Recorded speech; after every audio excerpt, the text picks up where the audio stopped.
दोस्तों नमस्कार। आज हम लोग पौधे के उत्तक और उनके प्रकार से संबंधित बातों को लेकर के आपके सामने हैं। इससे पिछले वीडियो में हम लोगों ने देखा था कि जंतु उत्तक के विभिन्न प्रकार क्या होते हैं, उनके क्या कार्य हैं, उससे संबंधित बातों से चर्चा हमने आपसे किया था। जो जिस तरीके से जंतु अपना अपने कार्य को संपादित करते हैं, उसी तरीके से पौधे भी अपने कार्य को संपादित करते हैं। आप सब जानते हैं कि पौधे जो है जीवित प्राणी हैं, जो अपने आसपास की दुनिया के साथ परस्पर क्रिया करते हैं और जीवित रहने के लिए विभिन्न प्रकार के कार्य करते हैं। ये कार्य कैसे होते हैं? तो ये कार्य विभिन्न प्रकार के ऊतकों द्वारा किए जाते हैं, जो पौधे को बनाते हैं। अब यहाँ गौर करने की बात है कि जिसके बारे में हमने पिछली वीडियो में भी चर्चा किया था और आप सभी इस चीज से अवगत हैं कि ऊतक क्या होता है। वास्तव में ऊतक कोशिकाओं का समूह है, लेकिन वो कैसी कोशिका होंगे? तो वो एक समान संरचना वाले होंगे और जो कि एक विशेष कार्य को संपादित करते हैं, उन्हें ही ऊतक कहा जाता है। जिस तरीके से जंतु ऊतक में अपने विशेष कार्य को संपादित करने के लिए कुछ कोशिकाओं के समूह होते थे, जिससे ऊतक निर्माण होता था, उसी तरीके से पौधे के भी जो विभिन्न भाग है, उसमें ऊतक अपने काम को बखूबी अंजाम देते हैं। जैसे कि अगर जड़ की बात की जाए, तना की बात की जाए, पत्तियाँ और फूल, यही 4 मुख्य अंग होते हैं पौधों के और वो सभी जो है, वो बने होते हैं ऊतकों से। अब देखिए कि पौधे के ऊतक का जो परिचय, यहाँ जो ये फिगर देख रहे हैं, इस फिगर में एक समान जो कोशिका है, उसके समूह से मिलकर के ये ऊतक बना है। यहाँ एक समान कोशिकाओं से यह ऊतक बनेगा। यहाँ एक ये दिखाने का एक प्रयास अच्छा किया गया है। पौधे के ऊतक एक विशाल जटिल नेटवर्क में एक साथ काम करके पौधे के जीवन के लिए आवश्यक सभी कार्यों को पूरा करते हैं। अब यहाँ प्रश्न पर ध्यान देने की आवश्यकता है कि एक यह पौधे के ऊतक के विशाल जटिल नेटवर्क में, चूंकि आप जानते हैं कि पौधे बहुत विशाल होते हैं। कुछ पौधे की ऊंचाई 100 फीट, 125 फीट तक भी होती है। अब आप सोच सकते हैं कि इतने बड़े विशाल पेड़ पे भी पानी, भोजन सभी जो है आसानी से पहुंच जाते हैं। आखिर इसको ले जाने का काम कौन करता होगा? ये सभी काम जो है ऊतक ही करते हैं। ये ऊतक विभिन्न प्रकार के कार्यों के लिए विशिष्ट रूप से डिजाइन किए गए हैं, जैसे भोजन का निर्माण, पानी और पोषक तत्वों का परिवहन, संरचनात्मक सहायता और प्रजनन। यही मुख्य जो है काम है ऊतक के हैं। अब पौधे के ऊतकों की विविधता उनके जटिल संगठन और विकास के लिए आवश्यक है। जैसे अगर संरचनात्मक सहायता की बात की जाए, तो पौधे के ऊतक पौधे को इसकी आकृति और अस्थिरता प्रदान करते हैं। पौधे की जो एक विशिष्ट आकृति होती है और उसमें जो फिक्स होते हैं, उसमें संरचनात्मक सहायता कहते हैं और यह उसके लिए आवश्यक है इसी ऊतकों का होना। अगर पोषक तत्वों का परिवहन की बात की जाए, तो पौधे के ऊतक पानी और पोषक तत्वों को पौधे के विभिन्न भागों में ले जाते हैं। उसी तरीके से प्रकाश संश्लेषण की अगर बात की जाए, तो पौधे के ऊतक सूर्य के प्रकाश से ऊर्जा को अवशोषित करके भोजन का निर्माण करते हैं। ये प्रकाश संश्लेषण के बारे में हम लोग पहले ही जान चुके हैं। अगर प्रजनन की बात की जाए, तो पौधे के ऊतक पौधों के प्रजनन में भूमिका निभाते हैं। जैसे एक बीज से विशाल पौधे का निर्माण या फिर बीजों का बनना, एक पौधे में विभिन्न कई फूलों का खिलना, ये सभी जो है प्रजनन से संबंधित बातें होती हैं, जिसके लिए ऊतक की बहुत ही महत्वपूर्ण भूमिका होती है। पौधे के जो प्रमुख ऊतक है, यह 2 मुख्य प्रकार के ऊतक होते हैं। एक ऊतक हम अस्थायी ऊतक कहते हैं और दूसरा मेरिस्टेमेटिक ऊतक कहते हैं। यानी कि एक हो गया हमारा परमानेंट टिश्यू और दूसरा मेरिस्टेमेटिक टिश्यू होते हैं। ये जो अस्थायी ऊतक है, ये परिपक्व ऊतक है, जो विभिन्न जो विभाजन की क्षमता खो चुके हैं और पौधे के विभिन्न अंगों में ये विशिष्ट कार्य करते हैं। ये हमारे अस्थायी ऊतक होते हैं। उसी तरीके से हमारा जो मेरिस्टेमेटिक ऊतक है, ये विभाजन करने वाले ऊतक होते हैं, जो पौधे के विकास के लिए जिम्मेवार होते हैं। ये पौधे के जीवन काल में नई कोशिकाओं का निर्माण करते हैं। जहाँ नई कोशिका का निर्माण होगा, नई कोशिकाएं बनेंगी और साथ साथ जो है जीवों में ग्रो अप होगा, वो वृद्धि करेंगे, वहाँ मेरिस्टेमेटिक टिश्यू का रोल होता है। और जहाँ ये मैच्योरिटी को प्राप्त कर जाए, जैसे बूढ़े वृक्ष हैं, उसको देख कर के इतने वर्षों का है, तो वहाँ इस अस्थायी ऊतक जो लटा होता है, वो सभी अस्थायी ऊतक के ही बने होते हैं। अब देखिए, अगर बात की जाए अस्थायी ऊतक की, तो अस्थायी ऊतक में ये 4 प्रकार के ऊतक होते हैं। एक हमारा संवहन ऊतक है, दूसरा मृदु ऊतक है, तीसरा स्थूल ऊतक है और चौथा अवरोधक ऊतक है। अब ये पारंपरिक ऊतक पौधे के शरीर के मुख्य संरचनात्मक और कार्यात्मक घटक हैं। यही जो है मुख्य रूप से इसके घटक होते हैं। वे मेरिस्टेमेटिक ऊतक से उत्पन्न होते हैं। या अब ये बनेगा कहाँ से, तो पहले मेरिस्टेमेटिक टिश्यू था, उसी का ये डेवलप्ड रूप यहाँ आ गया। इसी से बनता है हमारे अस्थायी ऊतक जो है। अब ये अस्थायी ऊतक में ये पौधे के विशिष्ट कार्य को करने के लिए विशिष्ट रूप से विभेदित होते हैं। ये ऊतक पौधे के शरीर में विभिन्न प्रकार के कार्य करते हैं, जैसे प्रकाश संश्लेषण करना, भोजन का संचय करना, पानी और पोषक तत्वों का परिवहन करना, संरचनात्मक सहायता, ये सभी काम ये हमारे ऊतक करते हैं। अगर इसमें इसकी बात की जाए अस्थायी ऊतक में, जैसे संवहन ऊतक है, तो इसमें पानी और पोषक तत्वों को पूरे पौधों में परिवहन करती है, हमारा अस्थायी ऊतक हुआ। अगर मृदुतक की बात की जाती है, भोजन और पानी का संचय करते हैं और पौधे का समर्थन प्रदान करते हैं, ये हमारा मृदुतक का ये काम है। उसी तरीके से स्थूल ऊतक जो है, अगर उसकी बात की जाए तो पौधे को यह संरचनात्मक सहायता प्रदान करते हैं। और हमारा चौथा जो अवरोधक ऊतक है, अगर इसकी बात की जाए तो ये पौधे को बाहरी वातावरण से सुरक्षा प्रदान करते हैं। तो ये अस्थायी ऊतक मुख्य रूप से यही 4 प्रकार के होते हैं। अगर मेरिस्टेमेटिक ऊतक की बात की जाए तो इसको हमने 3 भागों में बांटा है। हमारा सबसे पहला जो है, मेरिस्टेमेटिक टिश्यू कहाँ होते हैं, तो जिस जगह पे ग्रो हो रहा है, जहाँ पौधे वृद्धि कर रहे हैं, ये पौधे के जीवन काल में लगातार नई कोशिका का उत्पादन करते हैं, जिससे पौधे बड़ा और विकसित होता है। ये ऊतक पौधे के अंगों के शीर्ष पर, जड़ों के सिरे पर और तनों के अंदर स्थित होते हैं। और साइड्स में, तना के साइड्स में जो है वहाँ भी अवस्थित होंगे। अब देखिए, पहला हमारा शीर्षस्थ मेरिस्टेम है। यह तनों के शीर्ष पर स्थित होगा और पौधे की लंबाई में वृद्धि के लिए जिम्मेदार होता है। साथ साथ ये शीर्षस्थ मेरिस्टेम रूट के जो शीर्ष हैं उस जगह, चूंकि पौधे दोनों तरफ से बढ़ते हैं, रूट भी बढ़ता है और शूट भी बढ़ता है, तो दोनों तरफ ही हमारा ये शीर्षस्थ मेरिस्टेम होता है। दूसरा हमारा है अंतस्थ मेरिस्टेम। यह तना के नोड्स और इंटर नोड्स जो है वहाँ पत्तियों के आधार पर यह पाया जाता है, अंतस्थ मेरिस्टेम। उसी तरीके से हमारा पार्श्व मेरिस्टेम, यह तना और जड़ों में स्थित होता है और पौधे की मोटाई में वृद्धि के लिए जिम्मेदार होता है, हमारा पार्श्व मेरिस्टेम।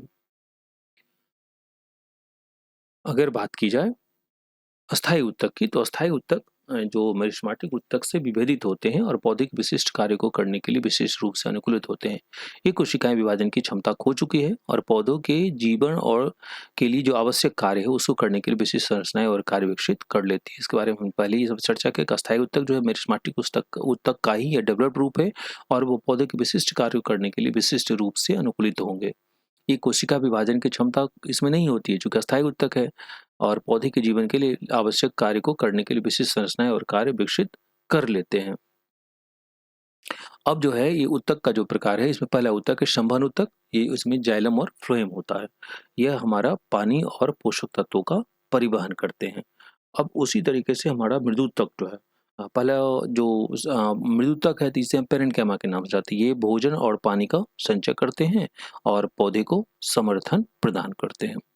उसी तरीके से स्थूल ऊतक जो कॉलेनकाइमा जिसे कहते हैं, वो पौधे को संरचनात्मक सहायता प्रदान करते हैं। पौधे को संरचना देना ये हमारा स्थूल ऊतक अर्थात कॉलेनकाइमा का वर्क है। उसे दृढ़ ऊतक जिसे हम स्क्लेरेन्काइमा कहते हैं, ये पौधे को बाहरी वातावरण से सुरक्षा देते हैं। अगर बात की जाए अस्थायी और मेरिस्टेमेटिक ऊतक का महत्व, तो यहाँ अगर गौर करेंगे आप, तो अस्थायी और मेरिस्टेमेटिक ऊतक का बहुत ही ज़्यादा महत्व है। जैसे जो पारंपरिक और मेरिस्टेमेटिक ऊतक, पारंपरिक अर्थात अस्थायी और मेरिस्टेमेटिक ऊतक दोनों ही पौधे के जीवन के लिए महत्वपूर्ण है। अगर मेरिस्टेमेटिक ऊतक नहीं होगा तो ग्रोथ ही नहीं होगा, और अगर रिजिडिटी चाहिए, हमें फिक्स करना है, अस्थिर रहना है, उसको यांत्रिक सहायता चाहिए, तो उस सब के लिए हमें अस्थायी ऊतक की आवश्यकता पड़ती है। तो मेरिस्टेमेटिक ऊतक पौधे के विकास और वृद्धि के लिए जिम्मेदार है, जबकि पारंपरिक ऊतक जो है अर्थात अस्थायी ऊतक, वे पौधे के शरीर में विशिष्ट कार्यों को करने के लिए विशिष्ट रूप से विभेदित होते हैं। इन दोनों प्रकार के ऊतकों का सामंजस्यपूर्ण काम पौधे को जीवित रहने और विकसित होने में अनुमति देता है। तो अब जैसे प्रजनन की बात की जाए, तो मेरिस्टेमेटिक ऊतक बीजों के अंकुरण और नए पौधे के विकास में महत्वपूर्ण भूमिका निभाते हैं। उसी तरह प्रकाश संश्लेषण की बात की जाए, तो यहाँ पारंपरिक ऊतक जो है, जैसे पत्तियों में क्लोरोप्लास्ट है, प्रकाश संश्लेषण के लिए आवश्यक है, जो पौधों के लिए ऊर्जा के प्राथमिक स्रोत होते हैं। तो यहाँ देखिए अपना अस्थायी ऊतक जो है वो वर्क करता है। उसी तरह पोषक तत्वों का परिवहन, पोषक तत्वों के परिवहन के लिए संवहन ऊतक की आवश्यकता होगी, यानी जाइलम फ्लोएम की। तो यहाँ पानी और पोषक तत्वों को पूरे पौधे में ये ले जाते हैं, जो विकास और अन्य महत्वपूर्ण कार्यों के लिए बहुत ही आवश्यक होता है।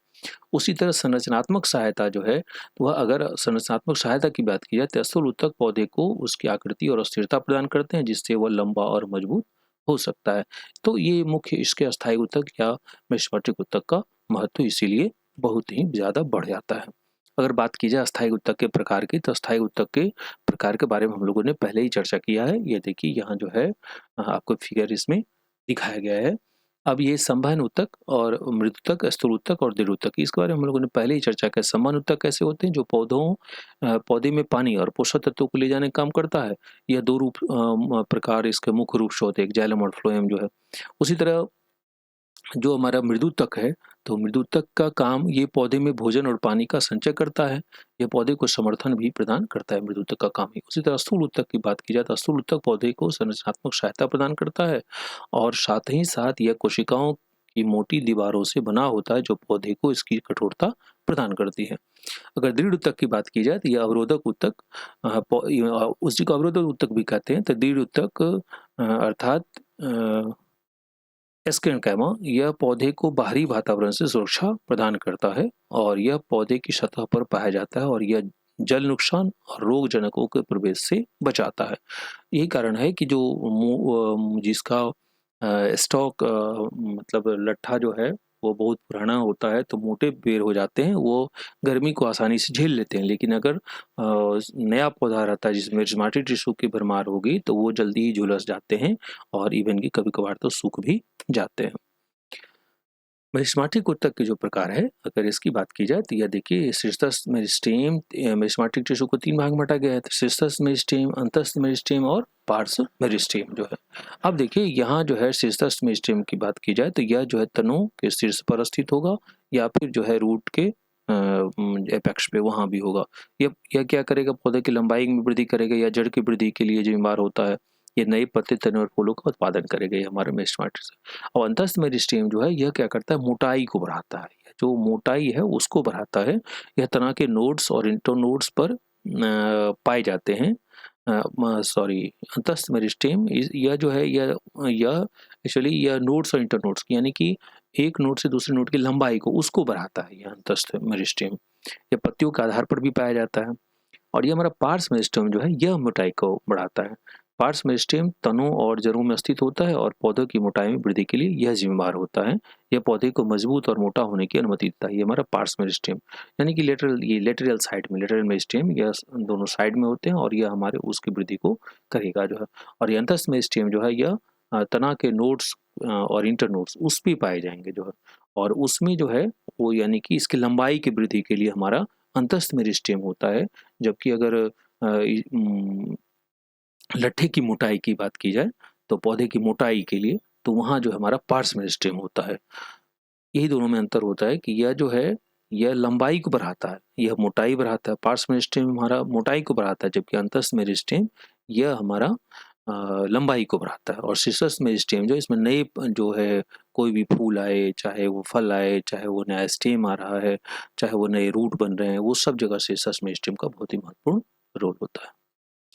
अगर पौधों के ऊतकों का कार्य और महत्व को समझा जाए तो पौधे के जो कार्य और महत्व होते हैं वो बहुत ही व्यापक महत्व है। जैसे पौधे के ऊतक पारंपरिक और मेरिस्टेमेटिक दोनों पौधे के जीवन के लिए आवश्यक हैं। ये ऊतक पौधे के जीवित रहने, विकसित होने और अपने वातावरण में सफल होने की अनुमति देते हैं। ये पौधे को पानी, पोषक तत्वों और सूर्य के प्रकाश का उपयोग करने, भोजन का निर्माण करने, अपने आप को संरक्षित करने और प्रजनन करने की अनुमति देते हैं। इसके महत्वपूर्ण कार्य है। जैसे वृद्धि और विकास की बात की जाए तो मेरिस्टेमेटिक ऊतक पौधे की लंबाई और मोटाई में वृद्धि के लिए जिम्मेदार होते हैं। उसी तरीके से पोषक तत्वों का जो परिवहन करते हैं तो संवहन ऊतक पौधों में पानी, पोषक तत्वों और भोजन को ले जाते हैं। उसी तरह संरक्षण की बात की जाए तो यह स्थल ऊतक पौधे को संरचनात्मक सहायता प्रदान करते हैं, जबकि अवरोधक ऊतक पौधे को बाहरी वातावरण से सुरक्षा प्रदान करते हैं। अगर प्रजनन की बात की जाए तो मेरिस्टेमेटिक ऊतक नए पौधों का उत्पादन करने में भूमिका निभाते हैं, जिससे पौधे की प्रजाति का प्रसार होता है। इस प्रकार से ये हमने आज के इस वीडियो में पौधे के महत्वपूर्ण जो है कार्यों को अर्थात ऊतकों के महत्वपूर्ण कार्यों के बारे में हम लोगों ने जाना। ऊतक के प्रकार के बारे में, जो पादप ऊतक है उसके जो प्रकार है उसके बारे में हम लोगों ने चर्चा किया। पादप ऊतक के क्या महत्व कार्य है उसको हम लोगों ने देखा, उसके महत्व को जाना। अब अगले वीडियो में और भी इसको विस्तार से हम लोग किसी दूसरे दिन इस बात पे चर्चा करेंगे। तब तक के लिए बहुत बहुत धन्यवाद और आभार। Good bye.